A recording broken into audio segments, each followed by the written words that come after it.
Biz burada Bakı Şəhər Mədəniyyət Baş İdarəsinin tabeliyində olan Zirə Qəsəbə Mədəniyyət Mərkəzində cəmiyyətimizin gələcəyini qorumaq üçün toplanmışıq. Narkomaniya kimi qorxulu bəlaya qarşı mübarizə yollarını öyrənmək, gənclərimizin maariflənməsi üçün buradayıq. 120 nömrəli məktəbin şagirdləri də bizimlədir. Hazır olun, çox vacib və dəyərli məlumatlar əldə edəcəksiniz. Hüquq mühafizə orqanları narkotiklərin yayılmasına qarşı ilk sıradadır. Onların rolunu anlamaq çox vacibdir. Sözü Daxili İşlər Nazirliyinin nümayəndəsi Xəzər rayon Polis İdarəsinin yetkinlik yaşına çatmayanlarla profilaktik işin təşkili bölməsinin rəisi polis mayoru Xəyirli Həsənovaya veririk. Bugün Zirə qəsəbəsində siz gənclərimizlə birgə olmaq bizim üçün xoşdur.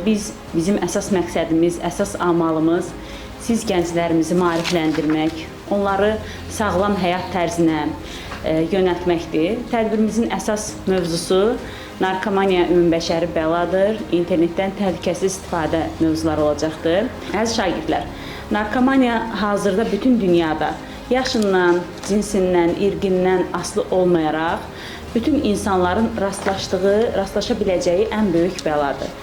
Narkotik vasitələr insan beyninə təsir göstərmiş olur. Yəni, mərkəzi sinir sisteminə spesifik formada təsir göstərir və tez bir zamanda həm psixi, həm fiziki olaraq asıllıq yaratmış olur insanlardan və narkotik vasitələri istifadə edən şəxslər artıq bu maddənin adətisinə çevrilmiş olur, asılı vəziyyətə düşmüş olur.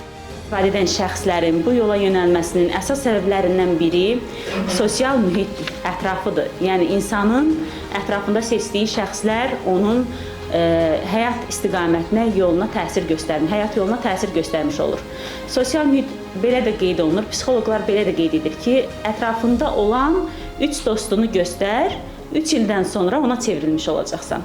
Yəni, sizin ətrafınızda olan dostunuz əgər sağlam həyat tərzinə yönəlmiş bir dostdursa, idmanla məşğul olursa, dərslərini çalışırsa, asudə vaxtlarını düzgün dəyərləndirirsə, idmanla, rəqslə, rəssamlıq və digər məşğuliyyətlə məşğul olursa, deməli, siz də artıq bu yola yönəltmiş olacaq. Və əgər ki, yoldaşınız mənfi yolda olarsa, hansısa zərərli vərdişləri olarsa, mütləq siz də o yola çəkmiş olacaq.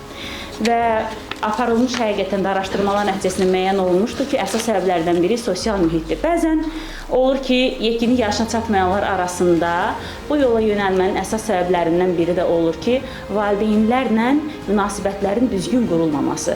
Valideynlərlə uşaqlar yetkinlik yaşına çatmayanlar arasında belə deyək, bir-birinə anlaşmazlıq yaranması və uşaqlar bəzən valideynlərin ona nəzarət etməsini, onun ətrafına nəzarət etməsini düzgün qəbul etmirlər. Sanki onları daha sıxıcı bir istiqamətə yönəltmiş kimi düşünürlər və valideyn övlad arasında yaranmış bu uçurum da uşaq sanki qurtuluşu azad həyatda düşünür.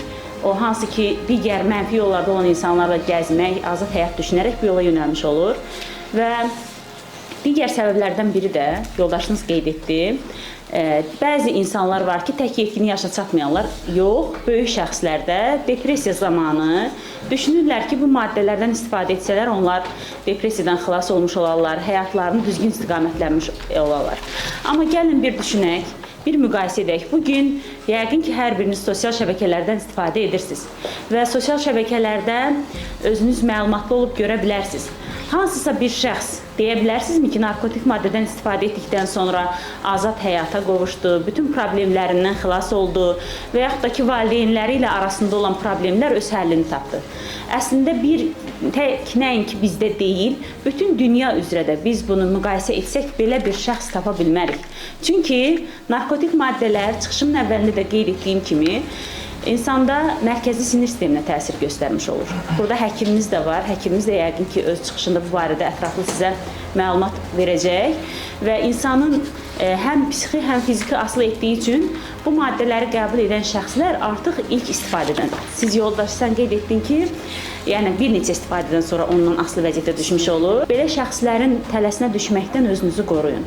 Və həmçinin qızlarımıza səslənirəm, xanımlarımız da bilsin ki, xanımlarımıza da bu məqsədlə yanaşan, yəni onları öz təsirinə salan şəxslər olur və bunu da elə bir peşəkarcasına yerinə yetirməyə çalışırlar ki, ilk dəfə həmin şəxs sizə yaxınlaşanda düşünə bilməzsiniz ki, bu sizə bu məqsədlə narkotik maddələrin istifadəsi, satışı və yaxud da digər məqsədlə yaxınlaşır. Sadəcə sizin hal vəziyyətinizi ələ alaraq psixoloji sizə təsir göstərərək öz təsir altına salır, sizin məlumatlarınızı alır və daha sonra valideynlərinizlə, digər ailə üzvlərinizlə qorxudaraq, təhdid edərək öz tərəflərinə çəkmiş olurlar. Bu məsələlərdə də çox diqqətli olmalısınız. Narkotik istifadəsi sadəcə ruhi deyil, cismi fəlakətə də yol açır.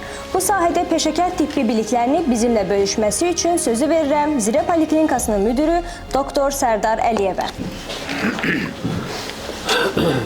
Əvvəla salamlayıram hər birinizi və çox xoş oldu ki, bugün Xəyalə xanım bütün dünyada böyük bəlaya çevrilmiş narkomaniya barədə ətraflı məlumat verdi və bunun əmələ gəlmə səbəbləri, yayılma səbəblərini açıqlamasını sizlərə bildirdi. Sadəcə olaraq bir məqamın üzərinə dayanmaq istəyirəm. Narkomaniya bir xəstəlikdir və bir həkim kimi də bir məqamı da xatırlatmaq istərdim ki, hər bir xəstəliyi müalicə etməkdən onun profilaktikasını, onun qarşısını almaq daha asandır. Belə bir termin var və biz həkimlər də çalışırıq həmişə buna müvafiq olaraq öz işimizi quraq. Yəni, insan xəstələndikdən sonra onu müalicə etmək çətinlik törədir, lakin həmin xəstələnmənin qarşısını almaq daha asandır. Bax, narkomaniya da belə bir xəstəliklərdəndir və bəlkə də Xəyalə xanım bunu qeyd etdi, müalicəsi olmayan bir xəstəlikdir demək olar, ancaq biz ümid edirik ki, bu xəstəlikdən müalicə olunanlar da var, cəmiyyətimizə qayıdan şəxslərimiz də var. Profilaktikası nə deməkdir? Profilaktika o deməkdir ki, həmin xəstəliyin qarşısını almaq. Xəstəliyin qarşısını necə almaq olar? Əgər sən bilirsən ki, hava bayırda soyuqdur, sən geyimi və əynindən çıxıb soyuq havada dayanarsan ki, mən sağlamam, mənə heç nə olmaz. Bu düzgün deyil, xəstələnə bilərsən. Ancaq hava şəraitinə uyğun olaraq geyimli əynində olub çıxasan bayıra, əlbəttə ki, sən artıq soğuq dəyməyə məruz qalmayacaqsan. Bax, narkomaniya da belə bir şeydir. Yəni, deməyim ondan ibarətdir ki, bunu əgər istifadə etməsən, dadına baxmasan, deməli, bu xəstəliyə sənin tutulma ehtimalın sıfıra bərabərdir. Çox düzgün qeyd etdi Xəyalə xanım ki, əvvəllər narkotik vasitələrdən istifadə edən şəxslər bir neçə dəfə istifadə etdikdən sonra onun aludəsinə çevrilirlərsə, hal-hazırda müasir dövrdə sintetik istehsal olunan narkotik maddələr birinci dəfə istifadədən sonra orqanizmdə asıllıq əmələ gətirir. Bu o deməkdir ki, əgər həmin narkotik vasitəni sən bircə dəfə istifadə eləsən, səndə həmin narkotik vasitəyə asıllıq yarana bilər. Daha doğrusu yaranır. Ona görə də özünüzü təsdiq etməkdən ötürü, bu əsasən oğlan uşaqlarına aiddir. Yetkinlik dövründə 13-14 yaşından sonra hər bir oğlan uşağı mən deyək, belə bir şey var, yəni mənəm, mən özümü təsdiq edirəm, mən kişiyəm, belə bir məqamın üzərində dayananda və belə fikirləşir ki, mən kişiyəm də, bir dəfə istifadə eləyərəm bundan, sonra daha istifadə eləmərəm. İstifadə edeyim, görün bunun dadı necə şeydir. Bunu istifadə elədikdən sonra insanın hansı hissiyatı keçirilir? Mən sizə deyim, əgər sən özünü təsdiq elətdirmək istəyirsənsə, əgər sən həqiqətən kişisənsə, ondan istifadə eləmə. Və ondan istifadə eləməməklə də öz kişiliyini sübut elə. Dinimiz insanı pis vərdişlərdən uzaq olmağa çağırır. Bu istiqamətdə fikirlərini bölüşmək üçün sözü veririk növbəti dəyərli qonağımız Zirə Cümə Məscidinin axundu Qədir Nəcəfova. Böyük İslam Peyğəmbəri deyir ki, bəzi insanlar qiyamətdə Allah onları qatil kimi qarşılayacaq. Onlar deyəcəklər ki, biz dünyada bir nəfər də olsa insan öldürməmişik, qətl etməmişik. Niyə görə bizim adımız qatil adlanır? Rəbbimiz ona bildirəcək ki, sən öz həyatını qətl eləmsən. Sən öz həyatını məhv eləmsən. Yəni, hətta bir insan öz həyatını puç şeylərə, səmərəsiz, faydasız şeylərə sərf etsə, Rəbbimizin, Yaradanın nəzərində həman insan qatil kimidir. Mən diqqət yetirsəm, soruşsam, alıb sizin telefonlarınızı yoxlasaq, neçə nəfərin burada telefonunda PDF kitablar var? Neçə nəfər o milli mənəvi dəyərləri, ədəbiyyatımızı, tariximizi deməli təbliğ edən saytlara, nə bilim, şəbəkə platformasına qoşulu burada bizim şagirdlərimiz var. Belə şeylərə mütləq diqqət etmək lazımdır. İndi isə sözü veririk Zirə qəsəbə bələdiyyə sədri Anar Hüseynliyə. Çox sağ olun. İlk öncə Zirə Mədəniyyət Mərkəzinin direktoru Rüyal müəllimə təşəkkürümü bildirirəm ki, mütəmadi olaraq bu cür tədbirlər keçirir və şagirdlərin əhalinin maarifləndirməsində böyük rola malik olan bu görüşdə bizim hardasa gələcək həyatımızı, gələcək nəsillərin müqəddəratını həll etmiş olur. Məsuliyyətimiz nədən ibarətdir? Məsuliyyət ondan ibarətdir ki, indi bir şey deyim ki, biz burada dövlət rəsmiləri, din xadimləri, həkim çıxış edirik. Bu əsas da toplantı iştirakçıları şagirdlər. Nəyə görə şagirdlər seçmişik? Biz məsəl üçün daha yuxarı yaş həddi olan, 30, 40, 50 yaşda olan insanlarla görüşürük. Nə üçün biz gənclərlə, yetkinlik yaşına çatmayan şəxslərlə görüşməyə çalışırıq və tez-tez bu görüşləri keçiririk. Ona görə ki, bu yaşda olan şagirdlər deyək, insanlar deyək, iradəsi qismən zəifdir, iradəsi hələ möhkəmlənməmiş şəxslərdir və narkotik istifadəçilərin ən böyük, belə deyək, hədəf seçdikləri təbəqədir.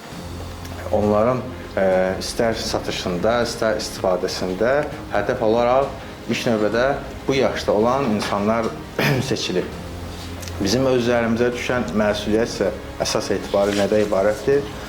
Ondan ibarətdir ki, biz bu tipdə insanları görəndə, bizi yaxınlaşanda biz istər məktəbdə oxuyuruqsa, şagirdlər varsa, sinif rəhbərlərinə məlumat verilsin, ya yaxından, qohumdan belə deyək, bizə qarşı bir hücum varsa, biz valideynlərimizi bildirməliyik bu barədə ki, biz tək həmin şəxsin, narkotik istifadəçisi olan şəxsin həyatını qurtarmış olmuruq. Biz həmçində öz həyatımızı sığortalamış oluruq.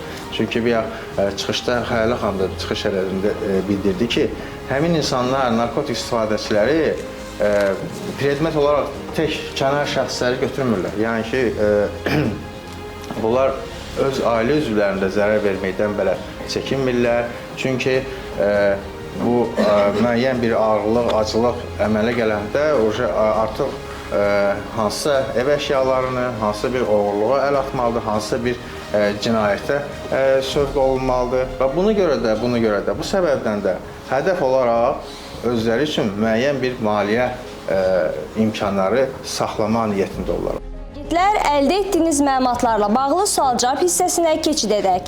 Suallar səslənəcək, düzgün cavab verən 4 şagirdimiz isə hədiyyələr əldə edəcək. İlk sualımız, narkotik maddələr insan orqanizminə necə zərər verir? Deməli, ürəyinə, beyinə, psixi olaraq immun sistemini zəifləyir. Özünə təkcə yox, ətrafındakı insanlara, sevdikləri, ailəsini belə özündən uzaqlaşdırır. İkinci sualımız, narkotik istifadəsinə görə hansı qanuni cəzalara məruz qala bilərlər? İnsanın azadlığını əlindən alır, insan cərimələnir. Sağlam həyat tərzi üçün hansı vərdişləri qazanmalıyıq? Sağlam həyat tərzi isə zərərli vərdişlərdən uzaq olmağı və yaxud da idmanla məşğul olmağı mən üstünlük görərdim. Dördüncü sualımız, dinin narkomaniyaya baxışı nədir? Haramdır, çünki insan sağlamlığına ziyan vurur. Mən təşəkkür etmək istəyirəm Mədəniyyət Mərkəzinə, həmçinin qonaqlarımıza.